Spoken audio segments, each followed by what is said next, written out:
All right, everyone, welcome to the Bobby Suarez Show. Today I have a very special guest with me today, my friend Robert Scavuzzo. Robert is the founder and CEO of Prestige Windows and Doors.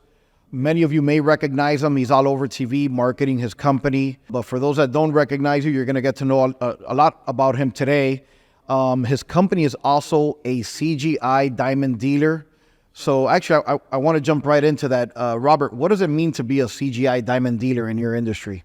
So PGTI owns CGI, and they own a couple other companies, but high-end aluminum window and door companies. Okay. And they have levels of dealers. You have your highest dealer, which is us, a diamond. They have platinum and they have gold. And basically, out of 300 dealers, maybe 10 make it to diamond. Wow. Maybe 20 or 30 make it to platinum, and there's probably a little bit more for gold. And they base it, there's a lot of criteria we have to meet, that we have to build during the year. Customer satisfaction as far as complaints to the manufacturer. Did we take care of every issue that may have come up? Sales, obviously sales in volume. Loyalty, we get points for loyalty because you go online and you look at these window companies and they've got 10 other brands underneath them. We're pretty much loyal to the brand. So you only sell that brand? That brand, yeah. PGTI products, which is PGT, CGI, Windor, and they have another small brand, but those are the three main ones that we sell. All right, and I know you have a huge business right now. I would love to talk about more about your journey. How is it that you got started, before you opened? Were you always in business, or is this like the first business you got into? Can we talk about your journey on when you got started in entrepreneurship? I worked for my father while I was going to college in architecture. Okay. And I didn't like it, and somehow veered into windows. I was building some additions. A guy came to me and asked me to do his windows because I built a big sun deck for him. Mm-hmm. And I said, yeah, no problem. I put his windows in. And got a call from a company out of Minnesota, and they said, we have a warranty issue with our windows. We're looking for a guy that could change out windows in all the homes and put them in, stucco, paint, everything. And it was a very high-end window company. It did work in like Gables Estates, Coco Plum, Doral Estates, all the upper-end communities. And next thing you know, we're doing jobs from here to Port St. Lucie. And we got very busy, and I decided, you know what, I like doing this. I like meeting homeowners. I like going to people's homes. So we started out in the high-end home industry. Okay. And what year did you get started? Like how many years ago did you get started? 28 years ago. 28 years ago. Wow. Yeah. And in 1995, we actually got serious in just windows. In 94, I was doing a little of both, construction and windows and doors.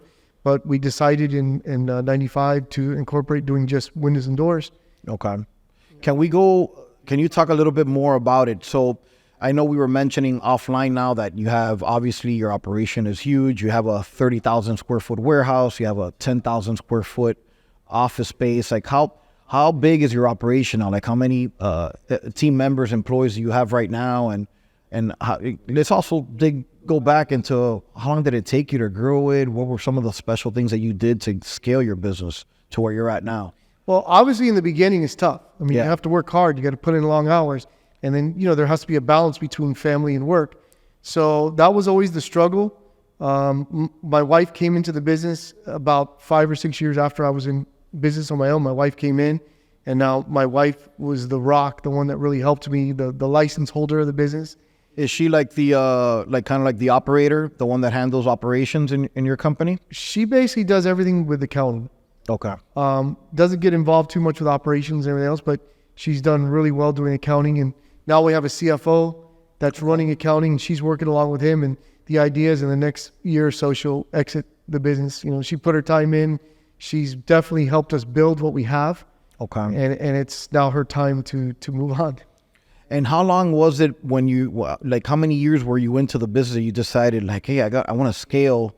Like, did you buy a big warehouse right away, or how many years did it take you to get your own warehouse? No, I actually had two realtors that I knew for years, the Cheatham brothers. Okay. And they actually gave me an office. They charged me cheap rent and said, start it here. And I moved into 2 buildings of theirs, started my office, got a secretary, started getting teams of installers. And we grew from scratch, from the bottom to the top. And now, we've expanded into a 40,000 square foot space. We have 120 employees. Wow. and we just keep growing. And now next year our goal is to go to the West Coast and go to Orlando. Okay. So we want to keep it going. It's going to be a big year for us. Now that COVID is kind of past us, it's been very easy to continue the growth. And I know you're big on as far as marketing. You do a lot of TV advertisements. You're also on TV. A lot of people see you on the TV commercials. What other marketing sources are you guys doing that's working for your company? We do all types of marketing, whether it be a local show on the street. We have people there obtaining leads, meeting people, creating appointments. We have teams of canvassers that actually knock doors. So we have guys that go out every single day other than Sunday, and they're knocking doors, asking people if they want to improve their home, letting them know about programs that they have no money out of pocket, financing, zero interest programs, just letting the community know on how we can change their windows and their roof. Interesting. And is that effective for you guys? Because I've seen that people knocking my house all the time trying to sell me like solar panels. Are you guys seeing that that's working effective for you guys? Are you guys picking up clientele from the door knocking? We've only been in it for about 2 years. Okay. We haven't even met the 2-year mark, but we're doing about $1.2 million to $1.7 million a month in sales just on door knocking. Wow. And then we're online, we're on Google, Home Advisor, Angie's List. We have YouTube videos. We do training. We do seminars. I personally will do certain trainings, seminars, educating people. We have one this Friday. So being that we're CGI's #1 dealer, they've asked me to come in and train other businesses and, give them points on how to grow their business, how to give customer service, tips about the product, installation. So, I mean, we're into a little of everything. But marketing is big for us. We have a separate marketing department. We have a gentleman that runs all of our marketing. We have a girl that does just social media. So we're going to grow that marketing department this year. Okay. And are you guys doing like radio and billboards, things like that also? We our business, home improvement, is really not that great on billboards. I mean, I've tried the billboards. If you want to get name recognition, I think it's great. But at the point we're at, I don't see it as a benefit to us. We also do billboards, and we only do it for cross marketing really. Because it's hard to also to gauge if leads are coming from billboards or not, because we only have our website. Right, we had the same issue. So we don't know if they're coming from a TV commercial or a referral. Yeah. I think for you, it works though. SellToBobby.com. It's a catchy name. Yeah. And you see it everywhere. And then even I've had people that don't even know you, and I say, "Oh, SellToBobby.com." They're, "Oh yeah, I saw him on TV or I saw him on a billboard." Love that. Well, that's good to hear. Yeah, it's a catchy name. That's great news. Yeah. And Robert, also, I want to dig deep a little bit more, man. What challenges have you faced? Any challenges? I know with the economy, it's slowed down a bit over the last few years. Has your company faced any challenges? I mean, other than 08 through the 08, 09, and the crash, during the crash, that was definitely difficult for us. We scaled our business down. We actually diversified into other products. We kept going. We weren't just going to sit on our hands and say, the phone's not ringing. What are we going to do? Yeah. I mean, we were selling solar. We were selling windows and doors. And we kept the business going. Obviously, we had to scale down our personnel, which was the only time, because we've been on a growth spurt ever since. Yeah. But, I mean, that was really the biggest challenge I faced in business. Other than that, COVID was, sales-wise, wasn't that big of a challenge. I mean, our phones were ringing like crazy, but getting parts, getting pieces, getting glass, labor, that was very challenging, but it didn't really affect our sales. We didn't have the growth that we wanted, but it didn't really affect our sales. Is that still a challenge now, getting parts or windows? Because I know that was a big issue months before. Even in our rehabs, getting materials was a problem. Has that problem fixed itself where now there is more materials and windows available? There's a lot more materials. We've actually cut deals with our manufacturer on special lead times. Being that we're so loyal to them, we're like, we got to take care of our customers. We need good lead times. We need parts quicker. And I think our manufacturer stepped up to the plate, and they've found ways to get us parts quicker, glass quicker, lead times better. And I can honestly say, being that we have that relationship, it's helped our business, because we're able to make a lot more people happy. Love that. Man, what advice would you give a young entrepreneur that maybe wants to get into your industry or just wants to get into a business, period? What does it take to be successful? What do you feel it took like for you to open your company and to be where you're at now? Obviously, you mentioned earlier, work hard. That's something that a lot of guys that we've interviewed and women that we've interviewed in the past, they mention at the beginning, you have to work hard. Like I remember, for example, I worked 7 days a week, when I first started my company. Mm-hmm. Can you share anything else that maybe you can suggest or recommend to a newbie or a new entrepreneur that wants to get into business? I would say it's tough in the beginning. You face many challenges. There's things you don't learn. Everything's trial and error. So when you're down, you need to wake up in the morning and say, this is a new day. Because if you let it bring you down, it will bring your company down. One thing I've learned about being in business is that everybody's looking at you. So if you're down, everybody else is down. And how do you stay motivated? That being said, do you watch motivational videos? Do you just tell yourself, hey, pick yourself up? I tell myself, pick myself up. It's a new day. Okay. And I wake up positive saying this is going to be a good day. Every day I say it's going to be a good day. And, obviously growing, I was smart with my money. I had a lot of friends when we were in our 20s, out there buying Corvettes and big boats and everything else. And I think we all fell in the same boat as we grew. You have a lot of money and you want to spend, but my advice is invest. Have a ratio. So much money that you bring in, some goes to investment, some goes to your toys. You're all going to have your toys. I mean, I went with the big boats and the cars and coming home with a 35-foot boat. Honey, look what I bought today, and yeah. I was like, what? But I mean, it's worked out because we've been very smart with our money. And I think that takes a lot of stress off of you, because what a lot of people do, well, every day they're looking in their account saying, well, I have this much money in the account. And they're not accounting for, a job going bad. Taxes. Different government could happen. Fees, things happening with your building, things happening with your installers, a lawsuit, keeping all that in mind and not taking all the money out of the business, leaving the money in the business, just watching it grow. Yeah. Being a good steward of money is definitely important. And not only that, delayed gratification, like buying fancy cars. I know you have now multiple houses, you have a vacation house. I'm sure you didn't do that right when you first started your business. Right. So you gotta definitely save money. I personally recommend invest it into your business. I agree. Into scaling, into marketing. Because it's funny, I talk to a lot of business owners and they're scared to invest back into their business. They're like, oh no, I don't want to put this into marketing, but they don't see marketing as an investment. They see it as an expense. What do you think about that? I did a big investment last year into our business for marketing, and it paid off. Our sales just keep going up. We now have money for our new expansion in our office.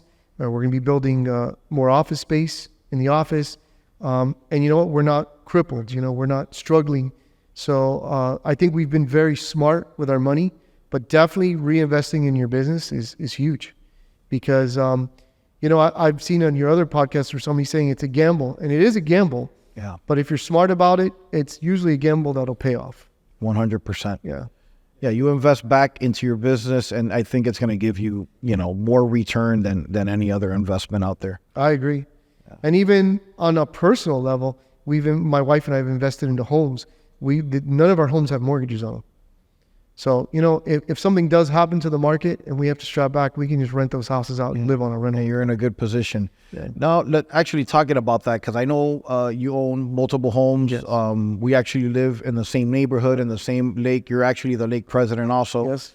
Are you actively investing, buying more homes now? Are you what's your strategy with buying all these homes? Are you keeping them as rentals? Are you fixing and flipping any of these? Right now, we're keeping the homes that we're buying paid off. Some of them we're renting out. Some of them we're Airbnb on peak times, like in the winter. We'll rent to the snowbirds, get really good rental income. Most of everything I have, I could rent in the winter, and that's it. I don't even have to rent them in the summer. They just sit empty because we get so much money in income. But we plan to keep building our portfolio. We plan to keep buying houses. And some people are so worried about the market taking a turn, but I'm actually excited about it because I think it's going to bring us opportunity. when that market goes down, it's the buyer's market. Buy, fix up, and when the market gets back, we rent out. Do you think there's going to be a crash in the real estate market? I don't think we'll see a crash like we saw in '08. I think there's going to be a dip, and I think we got to be prepared for it. Because like in my business, I tell everybody when the market's good, we're order takers. Everybody's wanting windows and doors, and you're just you're processing orders. Yeah. Now we're having to be salespeople. We're actually having to sell the customer. There's tons of competition, which competition doesn't scare me, but we just got to keep reorganizing the business and figuring out ways on how to keep getting more business. And you know what? When this dip happens, it may not even affect us because we're constantly coming up with ways to get more business. And you just got to go with the market. What's working at that time? You have to continue to pivot. That's right. Like, for example, what we do, we're always looking at market data. We're looking at mortgage applications. Are they going up? Are they going down? To see where the market's heading. Because if people are not applying for mortgages now, that means there's going to be a slowdown 60, 90 days down the line, right? So you're thinking there's going to be a market dip. Obviously, stay prepared. That's some advice we're giving our listeners right now. Any other advice you could give to a young entrepreneur or anybody else listening out there about business? Anything that you've learned throughout the years as the CEO and founder of your company? I think it's all balance. Okay. That's what I would suggest. I could tell you in my life, not only do I work to make money, but I do it for my family to have a good life. The harder you work, as you get older, you can provide a better life for your kids. They can go to nice colleges. They can have nice things. And we give back to the community. My wife is the treasurer for the church down the street. I'm the president of the Civic Association. I'm the president of the Lake Association. Mm-hmm. I volunteer when my kids are very heavy into music. They're with the South Florida Youth Symphony. I have another daughter that's in American Heritage and another daughter in New World. And my wife and I, we're band parents. We volunteer. We're not that parent that parks at the gate waiting for the kid to come out. We're the ones actually lugging the instruments and helping the band. So I try to give back. I try to do the right thing. And I've just felt that whenever I do the right thing, it comes back to me. And that's what I can give the young the young generation out there is to have a good family life, volunteer, be a good person, and treat your customers right. And if you treat your customers right, you'll have all the business in the world. You're never going to make everybody happy, and we don't make everybody happy, but we try our best. And I personally still go into homes. I know where my roots are, because a lot of people, when they get to a certain level, they forget their roots. But I got a call from a lady with a $200,000 home last week, and I drove to her house and I sat in her home. I listened to her concerns, drank iced tea with her, and I left. And the lady actually called the office and said, I couldn't believe the owner came to my house and sat with me. Oh. And because I don't forget my roots. Anytime you call me, I'm still going to be there. And no matter how big you get, you can't forget that. You cannot forget where you came from, and you can't forget why we're working and who we're working for. The homeowner is the person that's paying our bills. So I do my best. That's all I can say. I give 100%. And I vouch for that also, because even when I call you or I have any questions for you on anything, you're always answering, and I feel like you're always like that. You're always available to anybody. Yeah. So going back to that you mentioned, you went to a homeowner's house. Honestly, that's the most memorable experience, because I actually did my windows and doors with your company, and from what I remember, it was like white glove service from the beginning, from your salespeople that showed up to the installers, to even a year later, I had like an issue with one of my locks, and we called in and you sent a maintenance team over there immediately, and they solved it right away. How do you manage to keep that? Like, are you like doing this? Are you telling your team we gotta focus on customer service, or are they just good people? Like, can you dig deeper into that? We have to instill in our employees that customer service is everything. I have a lot of employees that come from competitors and say, the owner's like, we already installed it, we're done. Yeah. We're not done, because that's the homeowner that's not going to give you the referral. Coming back a year later has given us so much business. We got customers who go back 5 years later, 10 years later. And when you do that, you best better believe your phone's going to ring with a new customer, because they're like, wow, this guy really stood for what he believed in. What he said he was going to do, he did. Now that you mention that, that's probably one of your best forms of marketing is that follow-up customer service. Yep. How much of your business would you say comes from referrals in your industry, in your company? I would say probably 40% comes from referrals. We get a lot of referral business. We have a great team. I mean, my company is not me, it's my team. And we have really good people. I mean, you know, Chris Rivas that sold your house. I mean, he's still there. He's running operations now. We have Tac Renata that came from one of the largest home improvement companies running our sales team. Wow. And he's every week drilling these guys on getting back to customers and doing the right thing and how to sell the windows and doors, not to lie, not to overpromise. And that makes a really big difference. Is having that team is just everything for our company. And that's all part of your culture, I can imagine, you know, because I met Chris, a great guy. Yeah. Excellent. So yeah, it all comes down to your company culture and doing the right thing and your core values. Yeah. So that's great to hear. What does your day-to-day look like as the founder and CEO? What do you do when you go to the office? What's your role? What's your job? I'm there 7:30 every morning. I'm not the type of owner that can stroll in at 10 and leave at 3 to go golfing. I'm there every day at 7:30. And usually in the mornings, I'll meet with the team. We'll talk about jobs that are ongoing, maybe challenges and issues. As I told you, I started from the bottom, so they still come to me with technical issues, product knowledge, things like that. So I spend the mornings usually meeting with the team, maybe going out in the warehouse, talking to the warehouse manager about what he's got going on for the day. I go back in my office. I usually spend the morning answering emails and making calls, getting back to people. And what type of people are you getting back to? It could be customers. It could be vendors. Our manufacturer calls a lot because we have a lot of things going on, planning for 2024. We have events coming up and things like that. I will work with the leadership team. We have certain days that we do things. Every Mondays and Wednesdays we have sales meetings. My sales manager will run those meetings. This Monday I actually happened to go to the meeting and I'll talk to all of our sales reps. We have 25 sales reps. And we have certain days we have meetings with our marketing team. My marketing manager sits with me at least every other day, goes over certain things he's doing. So I'm very involved in the marketing. To let all the listeners know, your main role is to problem solve. Pretty much. You're pretty much helping your leadership team with problems that they may have that they don't have answers to. A lot of times it could be problem solves or just answers to what they want to do.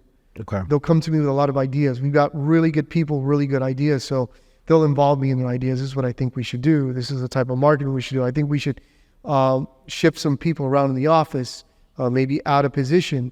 So we'll have weekly meetings with the whole leadership team talking about certain things in the company, how we can adjust things to make it better. We're constantly having meetings. How can we be better? Okay. How does your leadership team look? So you're the president and CEO.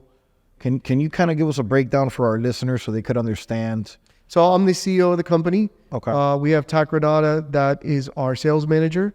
We have Chris Rivas, who's our operations manager. He runs the whole operations of the company. This is a gentleman you met. Yep. He's done a phenomenal job, especially after COVID. It was just very challenging. Mm-hmm. And then underneath him, he has a whole team of people that do permitting. We have a permitting department. We have a project coordinator department. We have girls that process contracts.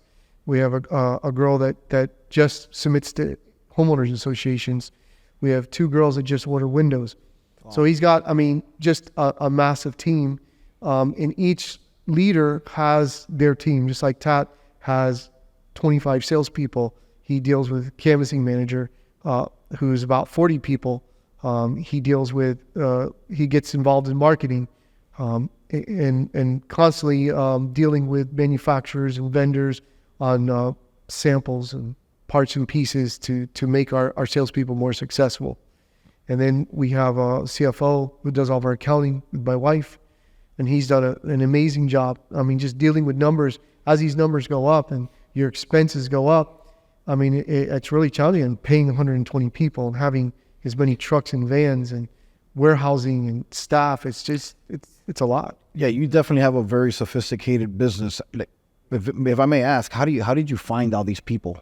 Do you have recruiters? because finding top quality, in my experience, is very challenging. So how did you do it? How did you find all this top talent in your organization? Many different ways. We've had talent come to us. So usually a competitor knows who their direct competitor is. And a lot of times that person may not be happy where they're at. And they'll say, well, I know that this is our biggest competitor. I want to go work there. So having a good reputation pays off, not only for sellers or for homeowners, but for also people that want to join your organization. We get a lot of walk-ins. We've used recruiters like canvassers. That group is like a revolving door. I mean, you're knocking doors, you're in the hot sun, you're sweating. You know, it's a tough job. And so we actually have a recruiter that keeps sending us people. We use Indeed to get, just like everybody else. There's a lot of platforms we use as well. Okay. So it's all different ways of getting talent. And it's hard because sometimes a position may come available and you got to go through 2 or 3 people to make sure you get the right person.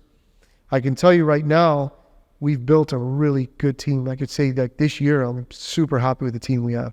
Okay. Do you use any like behavioral assessments? Are you familiar with those? No. So behavioral assessments is like, we use it in our company. It pretty much tells us the type of personality you have. Like if you're an introvert, outrovert, like if you're organized or not, if you're a risk taker or not. It kind of helps us, figure out if our current team members, if they're in the right seats, and it also helps us with hiring. It tells us if they're going to be good salespeople, if they're going to be better at operations and things like that. So if you want to, I'll give you that information. Definitely. At the size of your company, you should probably have something like this. Absolutely. We use the predictive index. It's been around since the 1950s. I've heard of it. Yep. And honestly, it's been a game changer for us. Good. So I'm excited. All right. Well, thank you for digging deeper on your leadership. And when you're not working, Robert, I know you have multiple homes and you're traveling a lot. What do you like to do as your hobbies per se when you're not working? I've always been a water skier, and I still water ski. I don't water ski as much, but a lot of times I'll go to a friend's house, maybe in a different city, and water ski with them. We go to the Keys a lot and fish. Sometimes we just go to relax. I like to entertain. I like to hang out with friends. Yeah. We get invited a lot to people's homes. Like to walk, and just when it's my time off, enjoy my kids. I mean, I can say that's my hobby. So once you have kids, spending time with your family is your hobby. Spending time with my family is my biggest hobby. And when your kids get to high school, which all of you know, and they get into music or soccer or football, it becomes your hobby. So I can honestly say, back when the kids were small, I had more free time, except, going to Disney World and traveling. But now our kids are definitely occupying a lot of our time, and we still make time to go to the Keys. And tomorrow, my wife and I are leaving. We're going to take a trip and just relax and, just try to live a good quality life. Love that, man. Yeah. Love that. Cool. Where do you see yourself in 5 years? I see myself handing off equity to some of our employees, some of our leaders, and stepping back. Being less involved in the day-to-day operations, growing my real estate, investing in companies like yours, in sellthebobby.com. As we've talked in the past, we're going to be doing some things together. So that's where I see myself in 5 years is doing more real estate, building some spec homes, some real high-end spec homes and flipping them, because I really enjoy doing that. Yes. And I see myself doing more and more of that as I start stepping back from the company. Okay. Have you done that in the past? Have you built any like spec homes in the past? Not for myself. I've done construction for other people. I've done construction for friends and done construction for myself. All the homes I buy are usually in bad shape and we really fix them up nice. Yeah. So spend a lot of time. Same here. Yeah. I've been intrigued and I definitely want to get into that new construction world. Not so long ago, I had dinner with a gentleman that he specializes in building homes, luxury homes that are between $30 to $50 million. Nice. And he mentioned to me, which was mind blowing. He's like, those people in those price ranges, they're not nickeling and diming you. They get there, they're not using any financing, and they'll take the house. He says that those buyers are less picky than the ones that are like buying a $10 million house. Which is mind-blowing. But I believe it because everybody wants to move to Miami. We got Jeff Bezos now moving back to Miami.